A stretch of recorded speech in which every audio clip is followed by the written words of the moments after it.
مدرسہ بیت العلوم کونڈوا پونے اس official channel کو سبسکرائب ضرور کریں۔ یاد رکھیے، اس سے کسی ایک شخص کو نہیں، پورے مدرسے کو فائدہ ہوگا اور آپ کو اجر عظیم ملے گا۔ تو معقبتن اور معقبات کس کو کہتے ہیں؟ معقبات کہتے ہیں وہ جماعت جو ایک جماعت کے پیچھے برابر چلی آئے۔ من بین یدیہ کے لفظی معنی ہے دونوں ہاتھ کے درمیان، مراد انسان کے سامنے کی جہت اور سمت ہے۔ ومن خلفہ اور پیچھے کی جانب میں، من امر اللہ، من بمعنی سببیہ کے ہے، بامر اللہ کے معنی میں آئے، بعض قراتوں میں لفظ بامر اللہ منقول۔ آیت کے معنی کیا ہوئے؟ آیت کے معنی یہ ہے ہر شخص خواہ اپنے کلام کو چھپاتا ہے یا ظاہر کرنا چاہتا ہے، اسی طرح اپنے چلنے پھرنے کو رات کی تاریکیوں کے ذریعے مخفی رکھنا چاہتا ہے یا کھلے بندوں سڑکوں پر پھرے، ان سب انسانوں کے لیے اللہ کی طرف سے فرشتوں کی جماعتیں مقرر ہے۔ یہ معقبات کو نہیں ہے، جماعتیں کس کی؟ فرشتوں کی۔ لہو انسان کے لیے، معقباتن جماعتیں طے ہے، کس کی جماعتیں؟ فرشتے، فرشتوں کی جماعتیں طے، صبح کی، شام کی، دن کی، رات کی جماعتیں مقرر ہیں، جو ایک جاتی ہے تو دوسری آتی ہے، جو ان کے آگے پیچھے سے احاطہ کیے ہوئے، جن کی خدمت اور ڈیوٹی بدلتی رہتی ہے اور وہ یکے بعد دیگریں آتی رہتی ہیں۔ ان کے ذمے یہ کام سپرد ہے کہ وہ اللہ کے حکم سے انسان کی حفاظت کرے۔ یہ معقبات کیا کرتے ہیں؟ انسان کی، ہاں آج ایک نئی بات سمجھو، آج یہ ایک نیا مضمون ہے۔ صحیح بخاری شریف میں ہے کہ فرشتوں کی دو جماعتیں حفاظت کے لیے اللہ نے مقرر کر رکھی ہیں، ایک رات کے لیے، دوسری دن کے لیے، اور دونوں جماعتیں صبح اور عصر کی نمازوں میں جمع ہوتی ہے۔ صبح کی نماز کے بعد رات کے محافظ رخصت ہو جاتے ہیں، جیسے پولیس کی ڈیوٹی 9 سے 9 ہے، صبح 9 سے رات کے 9، اور رات کے 9 سے صبح 9۔ تو یہاں کیا ہے؟ عصر سے عصر ہے، عصر اور کیا ہے؟ فجر، صبح اور شام۔ رات کے محافظ رخصت ہو جاتے ہیں، دن کے محافظ کام سنبھالتے ہیں، عصر کی نماز کے بعد یہ رخصت ہو جاتے ہیں، رات کے فرشتے ڈیوٹی پر آ جاتے ہیں۔ ابو داؤد شریف کی روایت ہے کہ حضرت علی رضی اللہ عنہ نے فرمایا، کیا فرمایا؟ ہر انسان کے ساتھ کچھ حفاظت کرنے والے فرشتے مقرر ہیں جو اس کی حفاظت کرتے رہتے ہیں، اس کے اوپر کوئی دیوار وغیرہ نہ گر جائے یا کسی گڑھے اور غار میں نہ گر جائے یا کوئی جانور یا انسان اس کو تکلیف نہ پہنچائے۔ البتہ جب حکم الہی کسی انسان کو بلا وہ مصیبت میں مبتلا کرنے کے لیے نافذ ہو جاتا ہے تو محافظ فرشتے وہاں سے ہٹ جاتے ہیں۔ یہ روح المعانی میں ہمارے ہاں بچوں کے بارے میں کہتے ہیں، بچہ گرا اور بچ گیا تو بولتے ہیں ہاں فرشتے بچوں کو بچا لیتے ہیں۔ تو آج کیا معلوم پڑ رہا ہے؟ ہر انسان کو بچاتے ہیں۔ کیا کرتے ہیں؟ ہر انسان۔ نہ بچائیں تو کیا ہو جائے؟ کبھی دیوار گر جائے، کبھی ایک کھڈے میں گر جائے۔ ابن جریر کی ایک حدیث سے بروایت عثمان غنی رضی اللہ عنہ یہ بھی معلوم ہوتا ہے، ان محافظ فرشتوں کا کام صرف دنیاوی مصائب اور تکلیفوں ہی سے حفاظت کرنا نہیں، بلکہ وہ انسان کو گناہوں سے بچانے اور محفوظ رکھنے کی بھی کوشش کرتے ہیں۔ انسان کے دل میں نیکی اور خوف خدا کا داعیہ بیدار کرتے ہیں، جس کے ذریعے وہ گناہ سے بچے، اور اگر پھر بھی وہ فرشتوں کے الہام سے غفلت برت کر گناہ میں مبتلا ہو ہی جائے تو اس کی دعا کرتے ہیں۔ اب وہ فرشتے کیا کرتے ہیں؟ اس کی دعا کرتے ہیں اور کوشش کرتے ہیں کہ یہ جلد توبہ کر کے گناہ سے پاک ہو جائے۔ پھر اگر وہ کسی طرح متنبہ نہیں ہوتا تب وہ اس کے نامہ اعمال میں گناہ کا کام لکھ دیتے ہیں۔ یہ ہے رحمان اور رحیم۔ اللہ کتنا رحیم ہے، دیکھو کہ گناہوں سے بھی بچاؤ، دنیاوی تکلیفوں سے بھی بچاؤ، اس کا دل توبہ کی طرف لاؤ تو دل میں جذبے آتے ہیں، اور پھر بھی گناہ ہو جائے تو ٹھہرو، ابھی لکھو مت، ابھی موقع دو اس کو۔ ایک حدیث پاک کا مفہوم ہے 1 ہفتے تک موقع دیتے ہیں، کتنے؟ اور مسند دارمی کی روایت ہے، حضرت ابوبکر صدیق رضی اللہ عنہ فرماتے ہیں کہ گناہ کرنے کے بعد بندے کو موقع ہوتا ہے، اگر فوراً اٹھ کر 2 رکعت نماز پڑھ کے توبہ کر لے اللہ گناہ مٹا دیتے، لکھتے ہی نہیں۔ اور دوسری حدیث میں نے ابھی کیا پیش کی کہ فوراً کے بجائے 1 دن 2 دن نہیں، 1 ہفتے تک کا موقع ہوتا ہے۔ جب پھر بھی پلٹ کے نہیں آتا تو اب گناہ لکھا جاتا ہے، اور نیکی کرنے پر فوراً لکھ لو، اور 1 کے بدلے 10 لکھو۔ اسی سلسلے کی ایک بات کتنی اہم ہے، دیکھو خلاصہ یہ کہ محافظ فرشتے دین اور دنیا دونوں کی مصیبتوں اور آفتوں سے انسان کی سوتے جاگتے حفاظت کرتے رہتے ہیں۔ حضرت کعب احبار، یہودیوں کے بڑے عالم، بعد میں مسلمان بنے صحابی، ہم یوں کہہ سکتے اپنی زبان میں کعب احبار یعنی علامہ کعب، احبار کا لفظ کس کے لیے ہے؟ علامہ کے لیے۔ جی، کعب احبار فرماتے ہیں کہ اگر انسان سے یہ حفاظت خداوندی کا پہرا ہٹا دیا جائے، سنا، اگر انسان سے یہ اللہ کی حفاظت کا پہرا جو فرشتوں کے ذریعے کرتا ہے ہٹا دیا جائے تو جنات ان کی زندگی وبال کر دیں۔ کیا کر دیں؟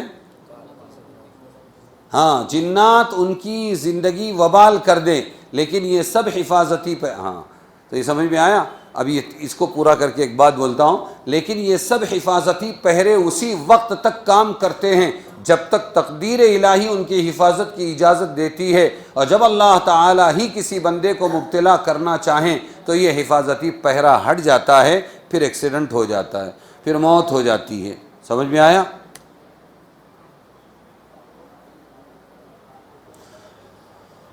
تو وہ جو بات میں کہنے والا تھا وہ یہ کہ جب جنات سے حفاظت کے لیے یہ فرشتے طے ہیں تو پھر اتنے جھپاٹے میں کیوں آتے ہیں لوگ؟ سوال ہے نا، پھر بھی جھپاٹے میں آتے ہیں نا، تو کیا ہے یہ؟ اس میں سے اکثر تو جنات کا پیار ہے۔ کیا ہے؟ بولو کیا ہے؟ ہاں، وہ برداشت نہیں ہوتا۔ جیسے ہمارے گھروں میں ارے منا تو آ گیا، بہن نے اپنا بیٹا لے کے آئی اور چھوٹا سا ہے وہ ماموں کو دیکھا تو بھاگتا ہے زور سے کہ ابھی گال نوچے گا، ہے نا، یہ زبردستی پکڑے گا، کاٹے گا، پپی لے گا، تو یہ ہمارا پیار ہوتا ہے اس کے لیے وبال ہو جاتا ہے۔ کیا ہو جاتا ہے؟ ایسے ہی جنات ہمیشہ انسانوں کو تکلیف نہیں دیتے، کبھی کبھی ایسے ہی گال، کبھی کان پکڑتے، کبھی ٹپو مارتے ہیں، لیکن وہ جنات کا ٹپو ہوتا ہے۔ کس کا ہوتا ہے وہ جنات کا ٹپو ہوتا ہے، وہ جنات کا لاڑ ہوتا ہے، جو ہم بچے جیسے چھوٹے کمزور انسانوں کو بہت بھاری پڑ جاتا ہے۔ ہاں، کبھی کچھ بھی نہیں کرتے، خالی یوں گزرتے ہیں تو اسی سے ہم دہشت کھا جاتے ہیں۔ سمجھ میں آیا؟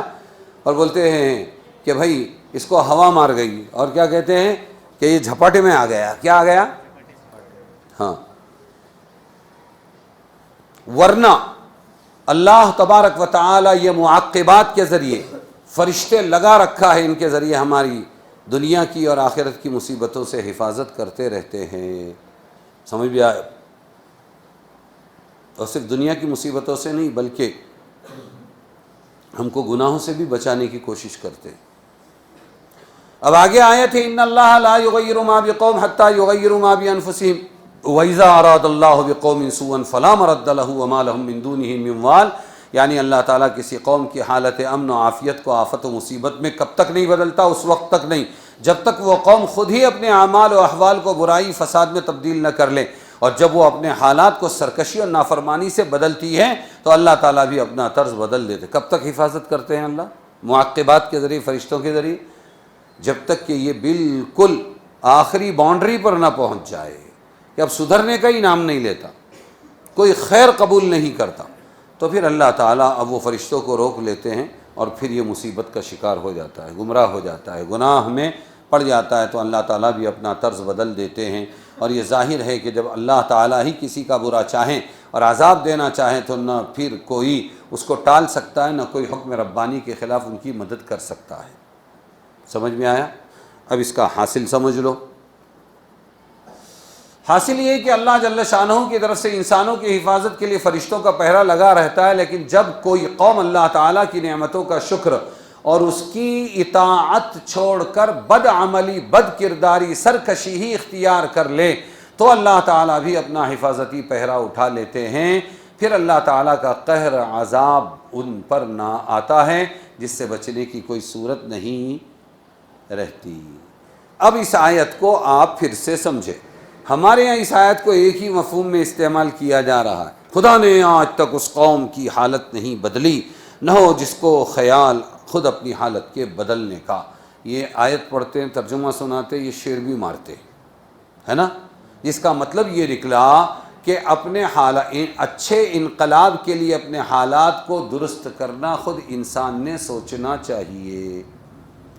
اگر یہ خود اپنے حالات کو نہیں بدلے گا تو پھر اللہ بھی اس کی حالت کو نہیں بدلیں گی۔